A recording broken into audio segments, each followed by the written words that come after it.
Hey everyone, welcome back to my channel. This is Teacher V, and today we're diving into conditionals and expressing arguments. Whether you're a beginner or looking to sharpen your skills, this video will break things down in a way that's easy to understand and apply. So, grab your notebook, get coffee, and let's get started. And before we dive in, kung bago ka po sa ating channel, don't forget to hit the like button, subscribe to my channel, and ring the bell so you never miss any of our new content. According to the most essential learning competencies, our target objective is to use conditionals in expressing arguments. So, what are conditionals? Conditionals are like the choose your own adventure of the English language. They help us talk about the things that might happen, could have happened, or will definitely happen. The four types of conditional are zero conditional, first conditional, second conditional, and third conditional. Do you know facts are generally true?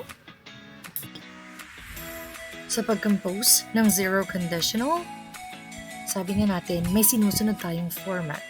But remember, when you say zero conditional, we are talking about the fact or the truth. So meron tayong example here. Pero balikan natin yung example kanina. Kanina ang sabi, if or when plus the present simple plus the present simple.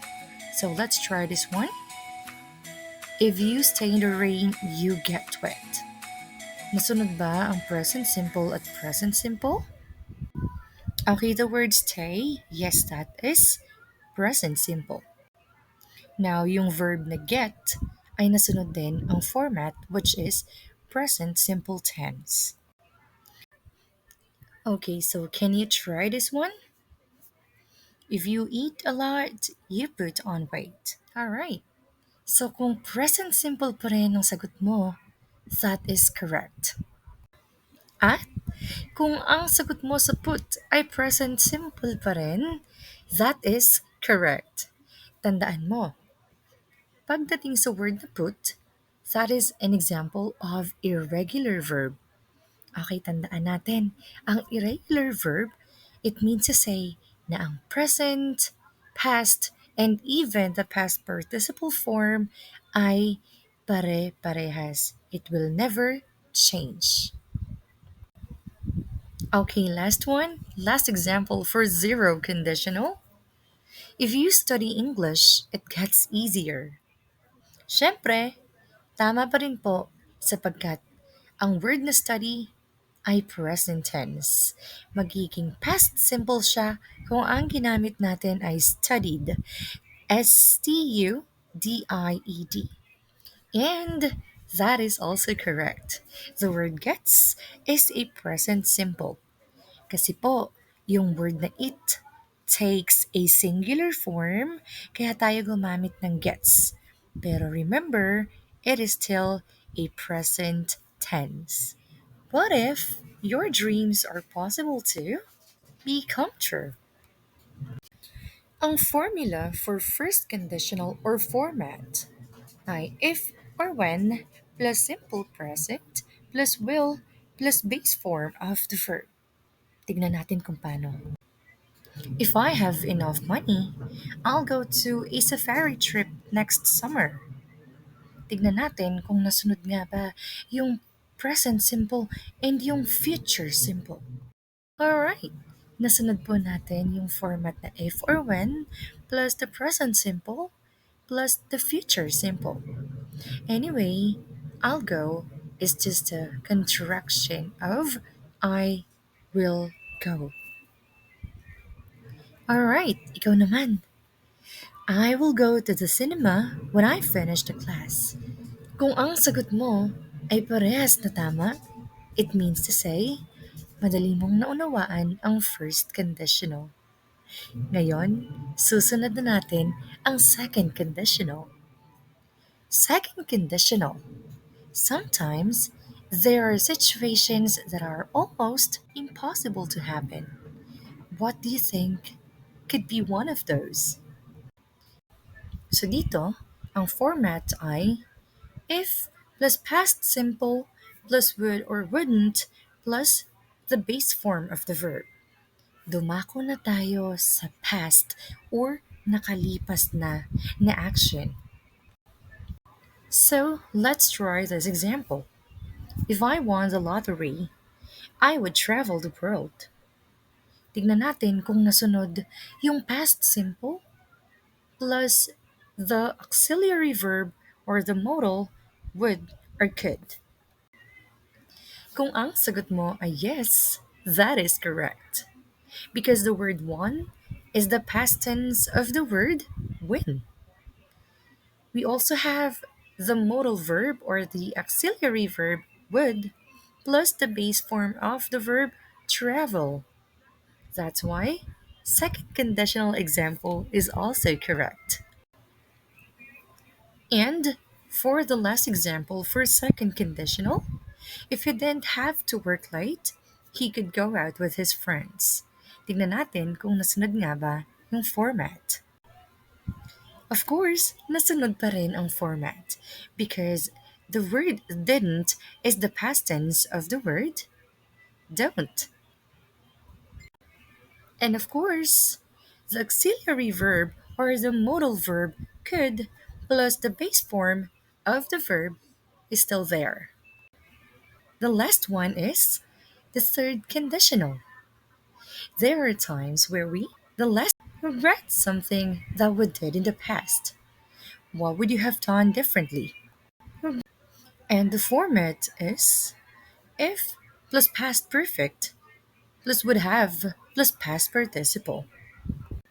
And let's try this example. If we had bought a guidebook, we would have known which places to visit. Nasunod ba natin ang format? Pakinggang mabuti. If we had bought a guidebook, we would have known which places to visit. Naramdaman niyo rin ba na may regret si speaker?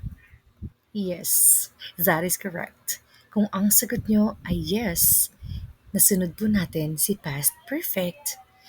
Had plus the past participle form is what we call the past perfect. And you're right, nasunod din po natin ang format na would or could have plus past participle form of the verb. That is the proper format or tamang format ng third conditional. Samantala, for the last example, pinapakita na nasunod din natin ang format sa unang phrase. If we had left earlier, we would have arrived on time. Nasunod po si past perfect had, left. Okay? Nasunod din po natin ang ating format which is would or could have past participle form. Just to recap, pag sinabing zero conditional, we are referring to the fact, truth, and laws of nature. Pag first conditional naman, we're talking about the real situations that are likely to happen in the present or future. Pag second conditional naman, we're talking about the advice and a real or imaginary situation that are unlikely to happen in the present or future. Makikita po natin ang difference ni first and second conditional. They are opposite to each other. And of course, si third conditional naman po ay nagre-refer sa imaginary situation in the past, regrets, unfulfilled plans, wishes impossible to fulfill, or criticism. And before we finish our class, these are the conjunctions or phrases that we can use instead of if. Remember, when you're using any of this, make sure that it is accurate to your sentence. Another heads up, if clause shows the condition and main clause shows the result. The if clause can precede or follow the main clause. When it's at the beginning of the sentence, we put a comma after the if clause. When the main clause is first, no comma is used. Don't forget that. We have an example here. If we had bought a guidebook, we would have known which places to visit. Makikita po natin that we put comma after the if clause. We would have known which places to visit if we'd bought a guidebook. When the main clause is first, no comma is used. Always remember that. And that's it for today. I hope that everyone was able to learn from our English class.